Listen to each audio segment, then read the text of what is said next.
গোটৰ পইচা থৈছিলোঁ ল'ৰাটোৱে কষ্ট কৰি আনি সেইকেইটাও লৈ গুচি গ'ল। একো নাই, যাব চব আমি চিঞৰ বাখৰ কৰিছোঁ। আহি পেলাই আমি নেপালোঁ, পুলিচ আহিছে, ৰিপৰ্টাৰ আহিলে। পুলিচে আহি তদন্ত লৈ গৈছে। 10টা বজাত গৈছিলোঁ, 10টাত গৈ পেলাই ঘৰ, তাৰপৰা আহিছোঁ মেডিকেলৰ পৰা 12:30 বাজিছে ঘৰত আহোঁতে।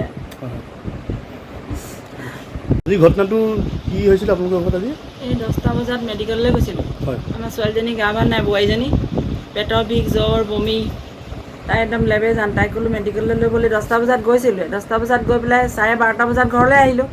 ঘৰলৈ আহি দেখিছোঁ ঘৰ গড্ৰেজ খোলা, গড্ৰেজ ভঙা, বস্তু বাহানি লুটি পুটি। এফালে হিন্দী খান্দিছে, গাত দেখিছোঁ ডবল হিন্দী খান্দি সোমাইছে। তাৰপৰা গোটৰ পইচা থৈছিলোঁ 40,000 টকা, বাপেকে এক চাৰ্ট থৈছিলে 1900 টকা। সেয়া 40,000 1900 টকা লৈ পেলাই গোটেই ফান হৈ গুচি গ'ল। আৰু কি কিনিলে বস্তু? আৰু এই সোণৰ খাৰু এযোৰ আছিলে, কাণফুলি এযোৰ আছিলে, আঙুঠি এটা আছিলে, সেয়াও লৈ গুচি গ'ল। কিনা বস্তুখিনি থৈ গ'ল, সোণৰকেইটা লৈ গুচি গ'ল। আজি ঘটনাটো কি হৈছিল আপোনালোকৰ ঘৰত আজি? এই 10টা বজাত মেডিকেললৈ গৈছিলোঁ। হয়। আমাৰ ছোৱালীজনী গা ভাল নাই, বোৱাৰীজনী পেটৰ বিষ, জ্বৰ, বমি, তাই একদম লেবে যান। তাইক ক'লো মেডিকেললৈ লৈ বুলি 10টা বজাত গৈছিলোঁ। 10টা বজাত গৈ পেলাই 12:30 বজাত ঘৰলৈ আহিলোঁ। ঘৰলৈ আহি দেখিছোঁ ঘৰ গড্ৰেজ খোলা, গড্ৰেজ ভঙা, বস্তু বাহানি লুটি পুটি। এফালে হিন্দী খান্দিছে, গাত দেখিছোঁ ডবল হিন্দী খান্দি সোমাইছে। তাৰপৰা গোটৰ পইচা থৈছিলোঁ 40,000 টকা, বাপেকে এক চাৰ্ট থৈছিলে 1900 টকা। সেয়া 40,000 1900 টকা লৈ পেলাই গোটেই ফান হৈ গুচি গ'ল। আৰু কি কিনিলে বস্তু? আৰু এই সোণৰ খাৰু এযোৰ আছিলে, কাণফুলি এযোৰ আছিলে, আঙুঠি এটা আছিলে, সেয়াও লৈ গুচি গ'ল। কিনা বস্তুখিনি থৈ গ'ল, সোণৰকেইটা লৈ গুচি গ'ল। গোটৰ পইচা থৈছিলোঁ ল'ৰাটোৱে কষ্ট কৰি আনি সেইকেইটাও লৈ গুচি গ'ল।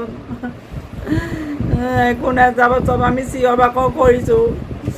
আহি পেলাই আমি নেপালোঁ, পুলিচ আহিছে, ৰিপৰ্টাৰ আহিলে। পুলিচে আহি তদন্ত লৈ গৈছে। 10টা বজাত গৈছিলোঁ, 10টাত গৈ পেলাই ঘৰ, তাৰপৰা আহিছোঁ মেডিকেলৰ পৰা 12:30 বাজিছে ঘৰত আহোঁতে। আজি ঘটনাটো কি হৈছিল আপোনালোকৰ ঘৰত আজি? এই 10টা বজাত মেডিকেললৈ গৈছিলোঁ। হয়। আমাৰ ছোৱালীজনী গা ভাল নাই, বোৱাৰীজনী পেটৰ বিষ, জ্বৰ, বমি, তাই একদম লেবে যান। তাইক ক'লো মেডিকেললৈ লৈ বুলি 10টা বজাত গৈছিলোঁ। 10টা বজাত গৈ পেলাই 12:30 বজাত ঘৰলৈ আহিলোঁ। ঘৰলৈ আহি দেখিছোঁ ঘৰ গড্ৰেজ খোলা, গড্ৰেজ ভঙা, বস্তু বাহানি লুটি পুটি। এফালে হিন্দী খান্দিছে, গাত দেখিছোঁ ডবল হিন্দী খান্দি সোমাইছে। তাৰপৰা গোটৰ পইচা থৈছিলোঁ 40,000 টকা, বাপেকে এক চাৰ্ট থৈছিলে 1900 টকা।